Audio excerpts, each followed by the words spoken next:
श्री सूरदास जी सब लोग इधर देखो, इधर देखो, यहां देखो और कहीं मत देखो।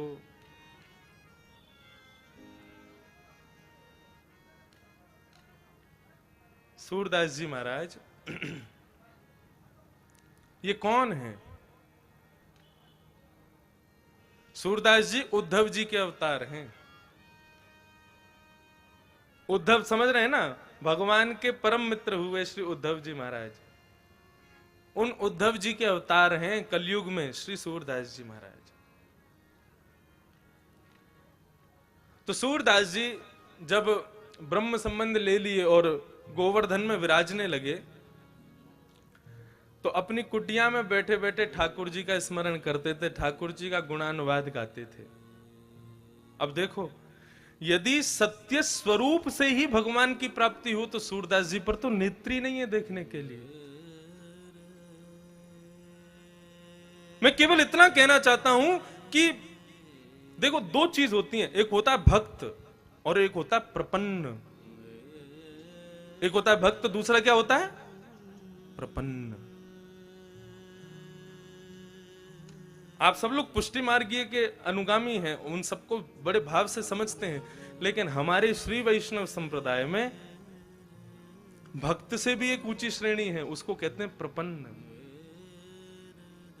तिरुपति बालाजी हमारे संप्रदाय के मुख्य देवालय में हैं, और वास्तविक में हमारी जो गुरु परंपरा है वो प्रारंभ होती है श्री रंगनाथ मंदिर, श्रीरंगम, तिरुचिरापल्ली।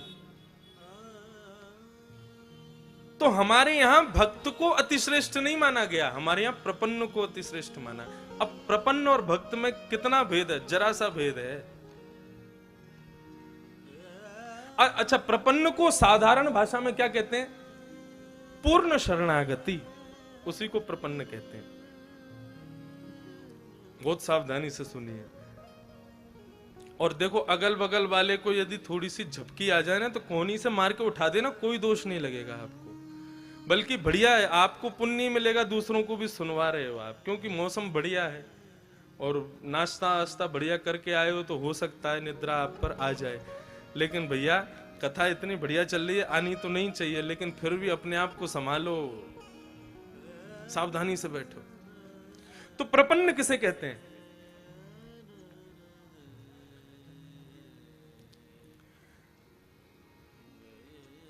भाई नाम जप कर लो, लाओ माला दो, मतलब नाम जप करने के लिए आपको माला की आवश्यकता पड़े तो आप कौन हो? आप हो भक्त। लेकिन आपसे कहा जाए नाम जप कर लो, तुरंत नेत्र बंद करके बिना माला के ही नाम प्रारंभ हो जाए, उसको कहते हैं प्रपन्न। और पूरी बात तो सुन लो एक बार। हमने कहा श्रीनाथ जी का दर्शन करे आओ, आप दामोदर धाम में हमारे साथ रुके, हमने कहा जाओ जाके दर्शन करे आओ। तो आपने कहा अच्छा, अभी तो ग्वाल के दर्शन खुलने वाले हैं, तो हम ग्वाल का दर्शन जैसे ही खुलेगा 15 मिनट पहले चले जाएंगे और जाकर के हमारी कोई व्यवस्था करवा तो हम चले जाएं। तो आप कौन हो? आप भक्त हो। लेकिन आपसे कहा जाए भैया देखो, वहां से अनाउंसमेंट हो रही है, ठाकुर जी का दर्शन खुल गया, जाओ जाकर के दर्शन करे आओ, तुरंत आप नेत्र बंद करके बैठ गए और वहीं बैठ करके आज तो श्रीनाथ जी बड़े प्यारे लग रहे हैं, मेरे नेत्रों में प्रकट हो गए श्रीनाथ जी। ये किसे कहते हैं? ये होता है प्रपन्न। भगवान की भक्ति करने के लिए जितने भी साधनों की आवश्यकता है, वो साधन की आवश्यकता आपको भक्त बनाती है, और उस साधन की मुक्ति के बाद भी भगवत स्मरण बन जाए, उसी को कहते हैं प्रपन्न। साधन की आवश्यकता नहीं। सूरदास जी कौन है? प्रपन्न है। उनको ठाकुर जी को देखने के लिए नेत्र नहीं चाहिए। परम सत्य श्रीनाथ जी का नाम उनके हृदय में विराजमान है, उस नाम से ही वे दर्शन कर लेते हैं। श्रीनाथ जी कैसे? सूरदास जी महाराज अपने कुटिया में बैठ करके भजन करते थे, और जब वे पद गाते थे तो पद सुनने के लिए श्री जी बाबा का जैसे ही शयन होता था, शयन होते ही श्री जी बाबा तुरंत आ जाते थे और आकर के बाहर कुटिया के बैठ जाते और बैठ करके वहीं बैठे बैठे श्रवण करते जो भी सूरदास जी गाते, वापस लौट जाते। सावधानी से सुनना। एक दिन श्री जी बाबा ने मन में भाव रखा कि भैया आज गोसाई जी जल्दी हमको पौड़ा दें भोग लगा के। तो गोसाई जी तो कपाट बंद करके जाते थे दोपहर के, लेकिन ठाकुर जी जंगला में से कूद के भाग जाते थे, सूरदास जी की कुटिया पे जाके बैठ जाते थे। एक दिन ठाकुर जी जाने लगे तो श्री जी ने हाथ पकड़ लिया ठाकुरानी ने। कहां जा रहे हो? बोले हम जा रहे हैं एक जगह पे। बोले कहां जा रहे हो, मुझे सही बताओ। बोले एक भक्त है उसको दर्शन देने के लिए जा रहे हैं। बोले हम भी चलेंगे साथ में। अरे तुम मत चलो, तुम क्या को जाओगी? तुम जाओगी तो फिर पता नहीं उसको समझ पाओगी नहीं समझ पाओगी, क्या भाव आवे समझ थोड़ी आता है। राधा रानी बोली या तो हमें लेके चलो, नहीं तो आज हम तुम्हारी गुसाई जी से शिकायत कर देंगे कि तुम पौड़ते नहीं हो, तुम भाग जाते हो दर्शन देने के लिए। ठाकुर जी अर्चावतार में जब विराजते हैं ना तो अपने अर्चक से डरते भी हैं। मैं अपनी कथा में कभी कभी बताता हूं, हमारी बहन जी बैठी हैं, श्री राधा रमन परिकर में आपका सौभाग्य है सेवा का। तो एक बार इन्होंने एक प्रसंग सुनाया कि ठाकुर जी पोशाक नहीं पहन रहे थे। श्री राधा रमन जी पोशाक नहीं पहन, जबकि बिल्कुल सही था, नाप भी बिल्कुल लेकर के रखा था, लेकिन फिर भी कभी कहीं से ऊंची, कभी कहीं से नीची, कभी कहीं से भारी। सब गोस्वामियों ने प्रयास कर लिया, लेकिन ठाकुर जी ने पोशाक नहीं पहनी।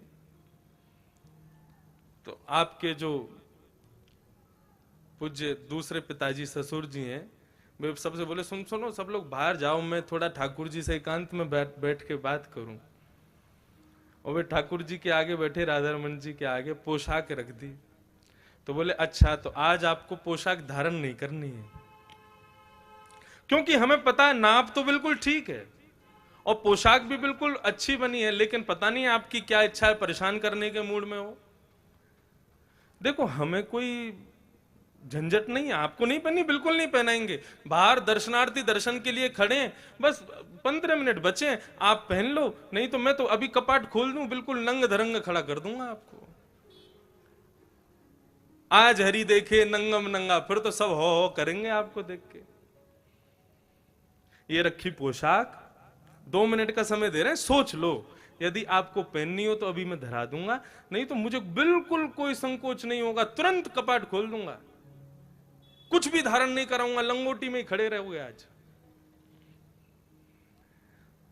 2 मिनट बाद प्रणाम किया, बोले आपने विचार कर लिया होगा, मैं प्रयास कर लेता हूं, यदि प्रयास में सिद्ध हो गया तो समझ जाऊंगा कि नहीं आप धारण करना चाहते, नहीं हुआ तो फिर कपाट खोल दूंगा।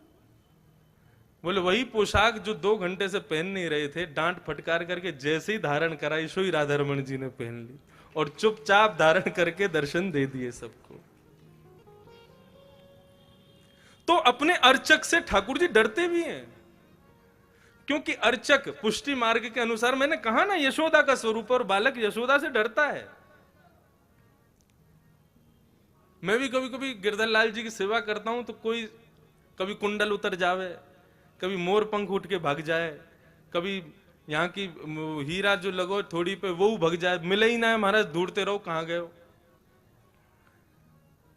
हम तो खूब डांट फटकार दे, मैं देखो पहनो तो पहनो, नहीं तो ऐसे ही खड़ो कर दूंगा, मुझे कोई चिंता ना है।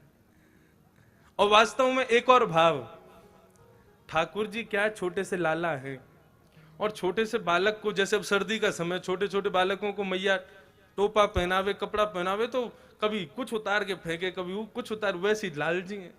तो क्या किया करो, छोटी छोटी गैया, छोटे छोटे घोड़ा, छोटे छोटे खिलौना ठाकुर जी के आगे रख दो और तब श्रृंगार शुरू करो। क्या बोले अब लाला तू खेलवे में व्यस्त है कि अब तेरा श्रृंगार करेंगे। जैसे ही ठाकुर जी खेलने में व्यस्त हो जाए, श्रृंगार धराओ, तुरंत धारण कर लेंगे। ये भाव है केवल कि उनको व्यस्त कर दो किसी कार्य में, वो व्यस्त होते ही फिर आपका श्रृंगार स्वीकार हो गया। क्योंकि बालक किसी कार्य में व्यस्त हो, उसको फिर कुछ भी पहना दो, उसको भान नहीं रहता। वैसे ही ठाकुर जी में तो लाडली जी बोली, या तो मुझे संग ले चलो, नहीं तो आज गुसाई जी से शिकायत कर दूंगी। लाल जी बोले, गुसाई जी से मत कहना, पूरे लेके चलो संग। अब तो श्रीनाथ जी, लाडली जी श्री राधा रानी को लेकर के श्री सूरदास जी के यहां जा रहे हैं, आसावरी।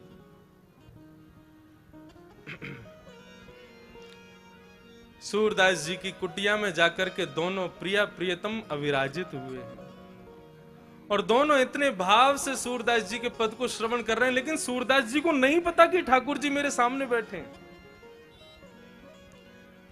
पद का गान करते करते करते करते करते दोनों प्रिया प्रियतम ऐसे भावावेश में आ गए कि भूल गए कि हमें वापस दर्शन देने जाना है।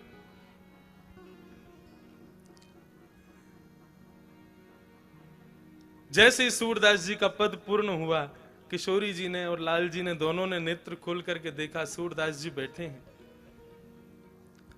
किसी कार्य के लिए उठने लगे, कहीं जाने लगे, तो दोनों उनके पीछे पीछे चलने लगे। देखें तो सही कहां जाते हैं, क्या करते हैं। अब सूरदास जी अपनी लठिया से चल करके ऐसे आगे रास्ता देखते हुए, लठिया से अनुभव करते हुए चल रहे थे, और पीछे दोनों श्रीनाथ जी और श्री किशोरी जी दोनों चल रहे हैं। तभी आगे एक बड़ा गहरा गड्ढा था। ठाकुर जी को भी अनुभव नहीं हो पाया, पता नहीं चल पाया। जैसे श्रीनाथ जी ने लठिया, वो सूरदास जी लठिया से चल रहे थे, उनको भी पता नहीं चल पाया, और चलते चलते श्री सूरदास जी उस गड्ढे में गिर पड़े। अब जैसे ही गड्ढे में गिरे, ठाकुर जी और लाडली जी ने ऊपर से देखा, बड़ा गहरा गड्ढा। ठाकुर और नीचे सूरदास जी पड़े हैं, हाथ छिल गए, पैर छिल गए, सिर में चोट आ गई। ठाकुर जी के नेत्र सजल हो गए। किशोरी जी, हम यह अवस्था में इनको छोड़ के ना जाएंगे, चलो इनकी नेक मदद कर दें, इनको नेक ऊपर उठा लें। बोलो, क्या बात कर रहे हो, बाबा पहचान जाएगा हमको, और पहचान गए हो ना तो जो भाव है ना या कि वो सब खत्म हो जाएंगे। ठाकुर जी वास्तव में मिलते क्यों नहीं है? ताकि आपका भाव दिनों दिन बढ़ता रहे, क्योंकि सामिप्य में दोष आ जाता है। आप किसी को दूर से देखो बहुत प्यारा लगेगा, लेकिन उसके संग आप 10-5 दिन रह लोगे ना तो उसमें आपको दोष दिखने लग जाएंगे। तो ठाकुर जी भाव रखते हैं, कहीं मेरे दोष, ठाकुर जी में कोई दोष नहीं होता, दोष हम में होता है। कहीं हमें कोई दोष ना आ जाए, हमारी भक्ति में दोष ना आ जाए, इसलिए ठाकुर जी दूर ही रहते हैं। लेकिन लाडली जी कहने लगी, ठाकुर जी मत करो। ठाकुर जी बोले, नहीं, मैं ऐसे ना देख सकूं सूरदास को।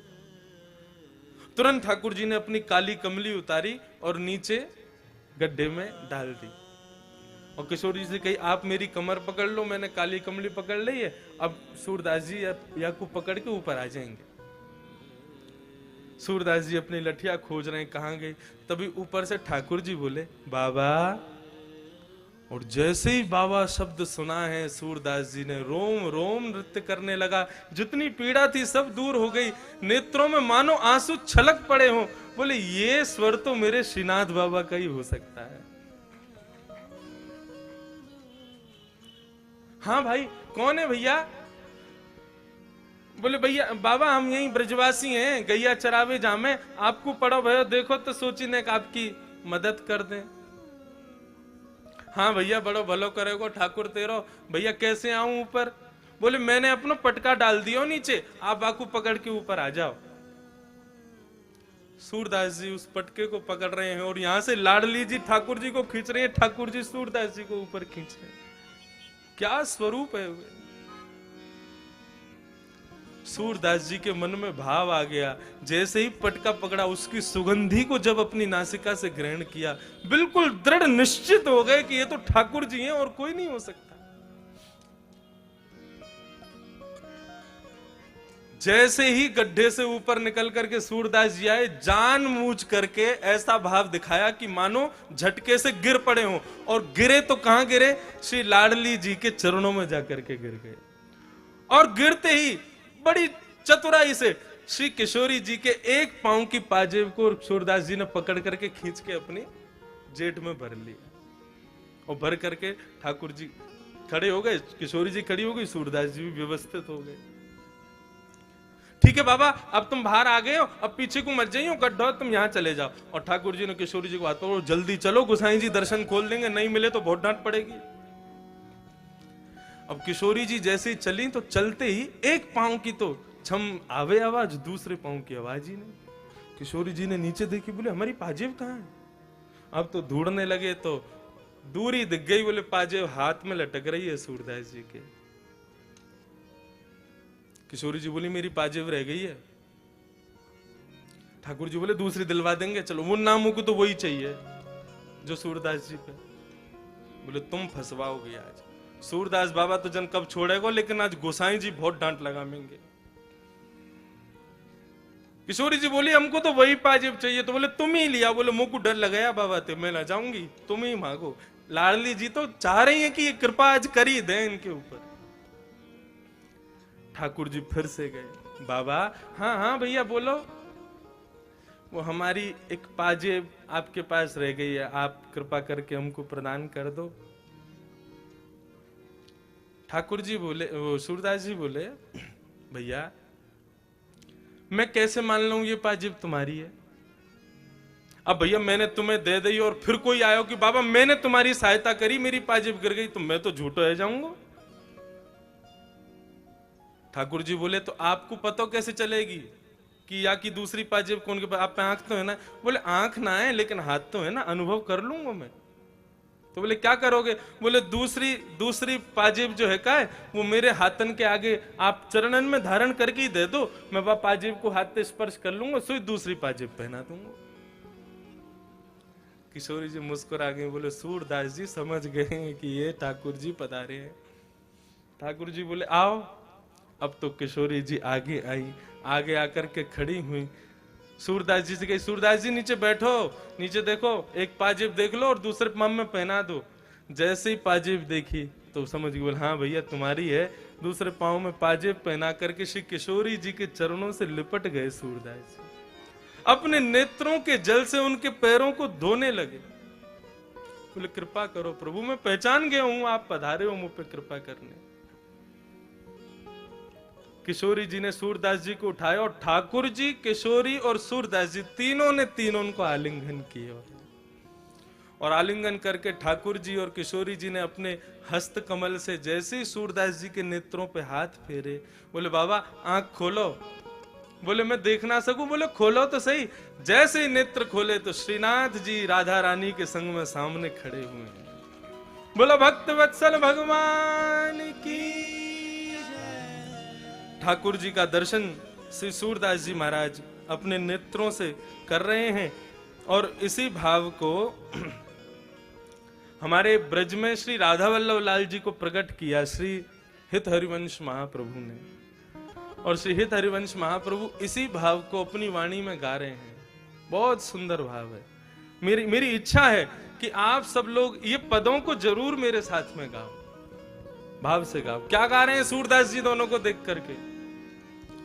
बसो मोरे नैनन में यह जोरी, बसो मोरे नैनन में यह जोरी, बसो मोरे नैनन में यह जोरी।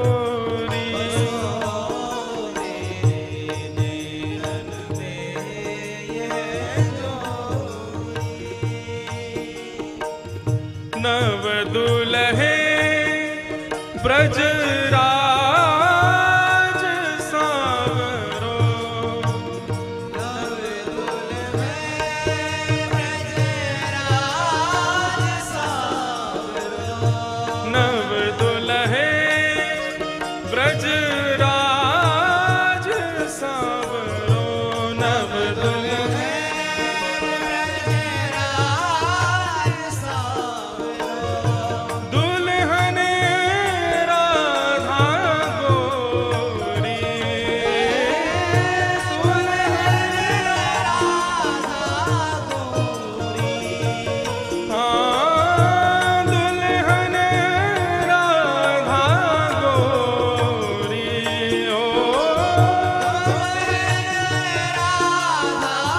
आइए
कैसे स्वरूप में आए हैं सूरदास जी के पास? गज मोती को शेष से हरो, गज मोती को शीश से हरो, गज मोती को शीश से हरो, गज मोती को शीश से हरो। फिर रखी निरख चित चोरी,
नव दुल्हे ब्रजराज सांवरो, दुल्हन राधा गोरी, बसो मोरे नैनन में यह जोड़ी।